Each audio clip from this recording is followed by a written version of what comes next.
चुनावी जनसभा को संबोधित कर रहे हैं।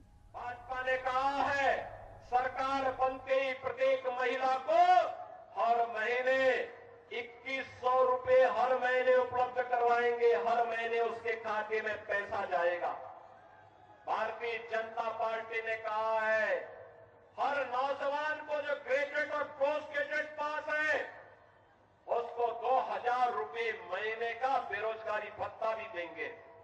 भाजपा ने कहा है रसोई गैस का सिलेंडर 500 रुपए में देंगे और साल में 2 फ्री का सिलेंडर भी भर करके उपलब्ध करवाने का काम झारखंड वासियों को उपलब्ध करवाएंगे।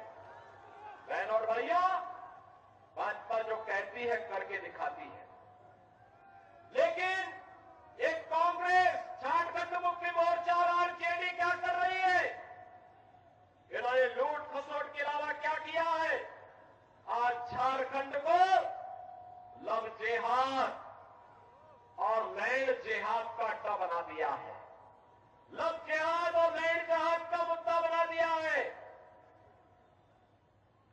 दूसरी शादी, तीसरी शादी, चौथी शादी जनजातीय बेटियों को बहका करके यहां पर करके फिर उनकी जमीन पर कब्जा कर दिया जाता है। रोटी देश के अंदर खड़ा हो गया है और इसीलिए मैं आपका आह्वान करने के लिए आया हूं कि बहनों और भाइयों, झारखंड की पावन धरा, धरती आबा भगवान बिरसा मुंडा की पावन धरा है। इस पावन धरा को हमें लैंड जेहाद और लव जेहाद का अड्डा नहीं बनने देना है। इस धरती को बांग्लादेशी घुसपैठियों और रोहिंग्या घुसपैठियों की यहां पर अराजकता का अड्डा नहीं बनने देना है। मुझे जो बताया गया कि चंदन क्यारी में क्या हुआ, दुर्गा मूर्ति के जुलूस पर हमला कर दिया गया, मूर्ति खंडित कर दी गई, पूजा नहीं करने दिया गया।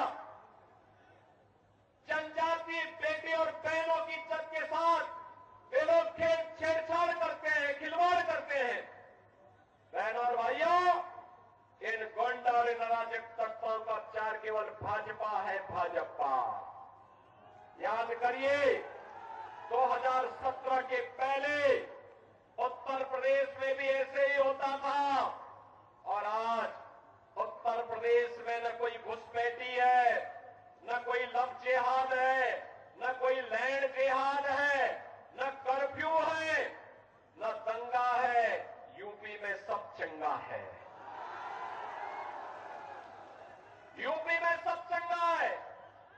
यूपी में कोई दंगा नहीं, कोई रामनवमी के जुलूस में, कोई दुर्गा मूर्ति की पूजा के पंडाल में शोभा यात्रा पर हमला करने का दुस्साहस नहीं कर सकता है, क्योंकि जो करेगा उसे मालूम है कि इसके बाद की यात्रा केवल यमराज के घर जाने की यात्रा होगी।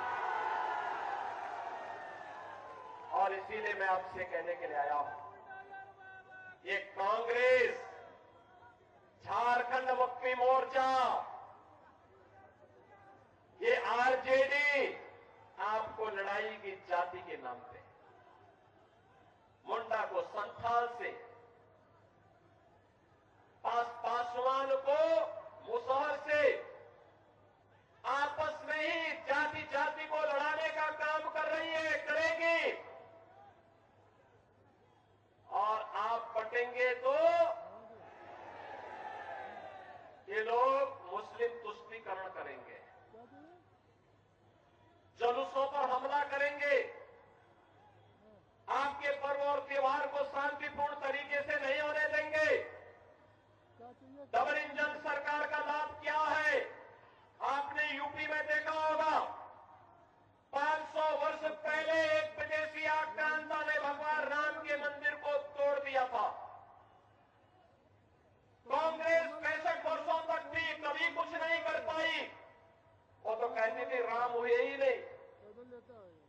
और बहनों और भाइयों, उत्तर प्रदेश में डबल इंजन की सरकार ने मात्र 2 वर्ष के अंदर अयोध्या में राम मंदिर की समस्या का समाधान कर दिया। आज तो अयोध्या में भगवान राम का भव्य मंदिर बन गया है। अयोध्या दुनिया की सुंदरतम नगरी बन रही है और मैं इसीलिए आपका आह्वान करने के लिए आया हूं। हमें बंटना नहीं है। बटे थे तो अयोध्या में अपमान झेलना पड़ा था। बटे थे तो देश कट करके बांग्लादेश और पाकिस्तान बन गया। बटे थे तो हिंदुस्तान और बेटियों की इज्जत के साथ खिलवाड़ हुआ था। हम बटे थे तो कटे थे। एक रहेंगे तो